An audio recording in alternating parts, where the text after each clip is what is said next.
So much to unpack here, and that's why we bring in experts like Professor Khalil, chair of the International Relations Undergraduate Program and professor of history at Syracuse University's Maxwell School. Professor Khalil, thank you for joining us. Good to be here. Well, you know, this conflict, tension has existed for a long, long time. Is there a simple explanation as far as what prompted this sneak attack? Well, I think it's, because we're not normally paying attention that much to what's going on the ground. So when there is something that happens, we think, oh, where did this come out of nowhere? And so, in fact, there is a much longer history here. The reality is that we can date some of this back 75 years. We could date it back 56 years. But if we begin, for example, with the June 1967 war, when both the West Bank and Gaza were occupied, and they remain occupied, right? So for 56 years, Palestinians have lived under occupation. There have been attempts to resolve this. We just observed the 30th anniversary of what's known as the Oslo Accords, which was supposed to lead to a peace agreement between Israel and the Palestinians.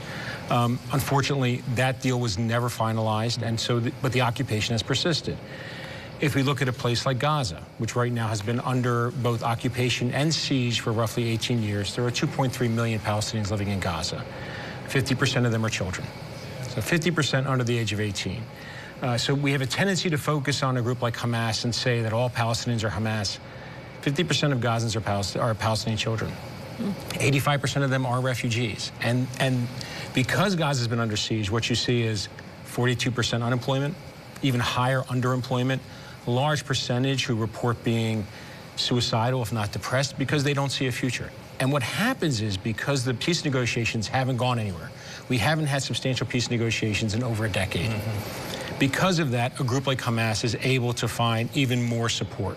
And so that gives us some context as to what happens on Saturday when we're not really paying attention, and then you have a flare-up. Well, I want to ask you about that, Professor Khalil. A lot of criticism, I shouldn't say a lot, criticism of Israel for not being ready for this. Sure. Is that fair? How did Hamas pull this off? Well, so from what we can tell, and I think your report picked up on some of this, there's at least 3 to 6 months of planning. This didn't just happen overnight, right? So one of the things Israel has relied on is the following. So I talked about the 18-year siege. They've relied on technology. So they built a big wall, and it's several different components of a wall around Gaza.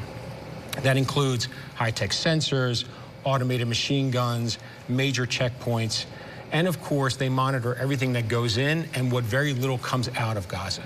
So should they have known better? Well, they have human intelligence. They have what they call signals intelligence, monitoring both cell phones, cell traffic, internet, etc.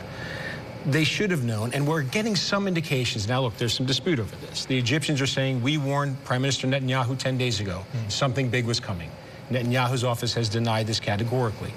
Over the next few weeks, we may find out more. Right. That being said, they should have known that something was coming. They should have been prepared. But one of the aspects that has, and this has been discussed openly in Israeli newspapers, is because Prime Minister Netanyahu's government has been so focused on annexing the West Bank, and we're seeing an increasingly radicalized settler movement in the West Bank, many of the forces that were based in the South have been moved to the West Bank to facilitate that annexation. Gotcha. I don't think we have 30 seconds left.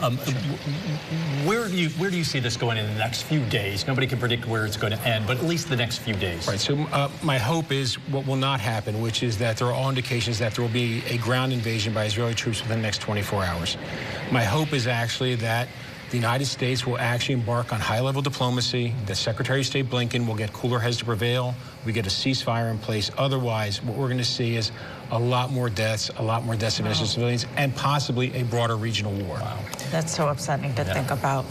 That what could happen.